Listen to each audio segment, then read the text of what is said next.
बच्ची है, ये माधुर बच्ची है, अब नॉर्मल भी लगती है। हलवार बलवार रखना ही कला कला इंदी जाए। ये बात भी कह रहे हैं नहीं करती है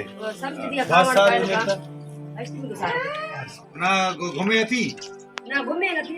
ये कह रही है कि घूम नहीं रही है, तो हमारे साथ ताउन करें व्हील चेयर और ट्राईसाइकिल के हवाले से, ताकि हम इनकी जिंदगी में कुछ आसानियां पैदा कर सके। क्योंकि हमारे इलाके में अभी इस वक्त गर्मी उरूज पर है, 40-45 सेंटीग्रेड तक गर्मी जाती है इस मौसम में।